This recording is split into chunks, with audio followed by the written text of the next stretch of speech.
great benefit to being a realtor, and it's definitely improved the service that my clients receive since I became a realtor about 10 years ago. Prior to that, I did commercial real estate, so it's a totally different type of business, a different business model. Right now, I do residential and commercial real estate, mostly residential, and I split my business between Rhode Island and Massachusetts, and my team and I, we work with buyers and sellers. Right now, as is in keeping with the industry norm, there are more buyers than sellers. So that means inventory is tight. And that makes it a little bit challenging sometimes to find the home that you're looking for that's in your price range. And sometimes even when you do that, you can be not necessarily outbid, but another offer can be accepted over yours for a couple of different reasons that we'll get into a little bit later. But if you're thinking about selling, not today, but even if it's a month, 2 months, 6 months, or a year down the road, you really need to pay attention and start begin that process now, because you need to do things. You need to cull out all of the stuff around the house that you may not use all of the time, that could be construed or taken as clutter by prospective buyers.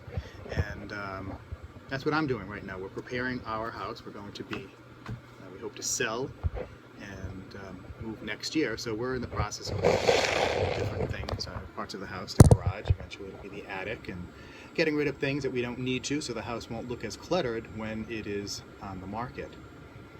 And all of us tend to collect things the longer we live someplace. So when you need to move, it becomes a little bit more of a challenge. So that's why you need to prepare ahead of time. Okay.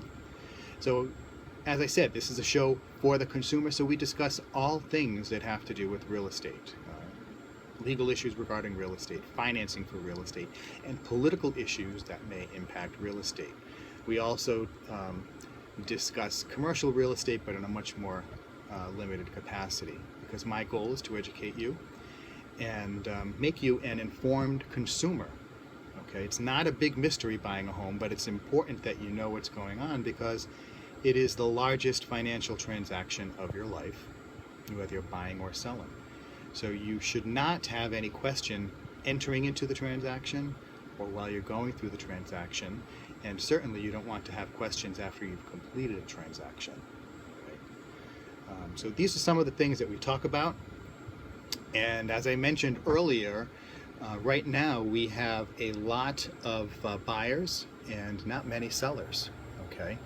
And one of the things that we're, one of the trends that we're noticing is that inventory and the days on market, okay, the length of time that a house is on the market is getting shorter and shorter, right?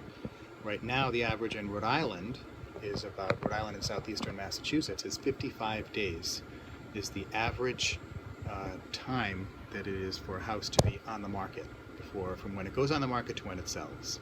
Right? Nationwide, that's about 60. So it's a little bit tighter in southeastern New England than it is in most of the other parts of the country. And excuse me, prices have been going up. All right, depending on what segment of the market, in excess of 6%, 6.3, 6.7%, depending on where and what type of housing you're looking at, year over year increases. So that's a healthy clip, all right? It's not unsustainable. They're forecasting that there is going to be continued growth, tightening, and therefore appreciation of house values going forward into next year, even with the presumed increases in interest rates. But interest rates are still at historic lows. Okay, I've talked about this before. The average rate for a 30-year fixed rate mortgage has been 8%. Okay, that's the average, the historical average. Today, you can still get a mortgage, a 30-year fixed rate mortgage that is below 4%. Okay, So, think about that. We just talked about how prices are increasing. Okay, they've gone up about 6.7% nationwide year over year. They're forecast to continue to go up another 5% next year. And interest rates are at an all-time low. Okay. What's especially interesting is these interest rates are low, markets are tight, prices are going up, but what hasn't gone up yet, at least it hasn't increased at a similar pace, is wages. Average hourly wages grew just 2.5% in the 12 months ending in July, according to the Labor Department. Okay, so if prices are going up 5 or 6%, wages are only going up 2.5%. There's a little bit of a gap there. So that's why prices aren't getting pushed too high, because people can't afford to pay more, much more for a house. All right. Now, think about that for a minute. We have tight inventory, lots of buyers. That would seem to indicate that it's a seller's market, which is true. But it's also, I've said this before, it's also a buyer's market because rates are still so low. All right. Even if rates go up another 0.5%, we're still going to be at historic lows. All right. So if you are thinking, if you have questions, if you're wondering about whether or not you could buy a house, can I borrow money? Will I be able to get a loan? I got a divorce and my credit was put in the crapper by my ex-spouse, or I was unemployed for a period of time, or I've been underemployed. I used to make a lot more money than I do now, or whatever the situation is. I depleted all of my savings, so I fell behind on some of my bills. There are a lot of different mortgage programs out there that are available to home buyers, especially folks that are first-time home buyers, veterans. Okay, the VA program is an excellent program, and these are great ways for you to become a homeowner, even if you've had some dings, some blemishes on your credit report. All right, and we'll talk a little bit more about that as the show goes on. But the first thing you want to do is you want to give me a call, because even though we have lots of buyers and not a lot of sellers, you need to start the process early. So you can give me a call. My personal cell phone number, and you can also text me, is 401-580-9797. The number at my office is 401-383-6669. That's my direct number. And that's at RE/MAX Preferred. That's where I work. Our office is in North Providence. And we have one of the largest RE/MAX offices in the state. We have about 100 people between the different offices. And give me a call. It doesn't cost anything. I'll answer any questions you have, send you an email with some pointers on things to do to prepare yourself to get ready to buy a home, or to sell a home if you're thinking about selling. The kids are going to be going to college next year. Maybe in 2018-19 we'll put the house on the market. Great. This is a perfect time to start preparing. I'm not going to hound you. I'm not going to, try to list your house today when you're not going to be ready to sell it for another year or a year and a half. So again, give me a call. This is Joe Luca. You are listening to the Joe Luca Real Estate Show. 401-580-9797. If you have a question that you'd like answered tonight during the show, you can text me. I won't be able to pick up the phone because I'm talking to you on the radio. But if you text me, I will get back to you.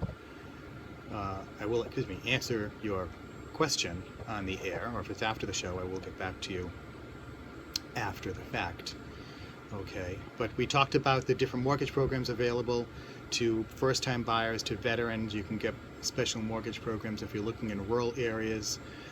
There are special programs in certain urban areas via Rhode Island Housing, down payment assistance programs. There's a lot available, so there really is no excuse to give me a call at 401-580-9797 if you're thinking about buying a home, because if you don't have money, we have down payment assistance programs for you. If you had some dings on your credit, we can take care of that. If you're a veteran, we can help you there.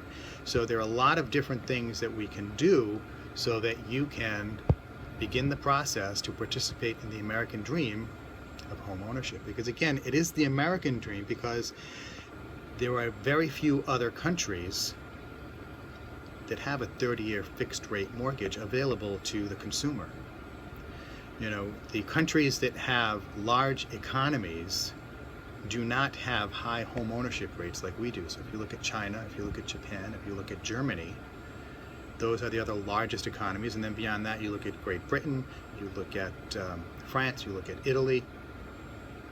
They have much lower home ownership rates than we do in the United States. And we are still at a 50-year low today compared to where we were before. So it's really advantageous, if you're thinking about it, start the process to participate in the American dream. You live in the United States, the greatest country in the world, and become a homeowner. Because in other countries, you're only going to get a 10-year mortgage. All right. In some countries, it's very difficult because you can't even get a long-term job. You only get a 1-year commitment on a job. You get contracts in some of the European countries like Portugal, Spain, Italy, France. So if you get a commitment, a contract that you can work for a company or a department of the government for 1 year, what bank is going to loan you money for 30 years? Okay.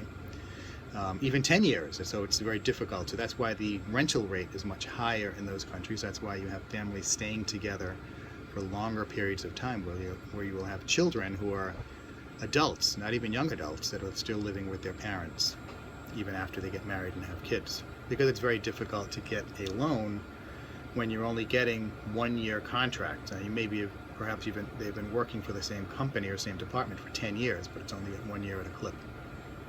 So we don't have that here. Okay? Even though there's no guarantee, generally everybody believes that you get a job as long as you want a job. If you leave that job, you'll get another job and be able to continue to make payments on that mortgage. So that's why one of the reasons why we have a 30-year fixed rate mortgage available. One of the other reasons is because we have the housing and urban development. We have Fannie Mae, we have Ginnie Mae, we have Freddie Mac, USDA, VA. These are all different programs that the government will stand behind to guarantee the loan if a bank will lend you the money. And we've talked about this before. You can buy a home with no money down. That does not increase the probability that a buyer is going to default on their mortgage, because the USDA program and the VA program have always been no money down purchases, and they have foreclosure rates that are historically lower than the general population who's putting down a deposit. If it's 3.5% for an FHA product, or 5 or 10 or even 20%. Okay, the thing that we do today, all of the mortgage programs that are out there, you have to be able to demonstrate as a buyer, a homeowner, a prospective homeowner, that you can repay the loan. So you don't have that no income verification loan like we had in the past. Those are available to certain types of consumers, but not the average consumer, and you need to have exceptionally good credit to qualify for a no income verification loan. Okay. So it is coming up. It's about 20 minutes past the hour. You are listening to the Joe Luca Real Estate Show. I'm Joe. We are here at WNRI 95.1 FM, 1380 on the AM dial, and we're right here in Woonsocket in the heart of the Blackstone River Valley. So I would like you to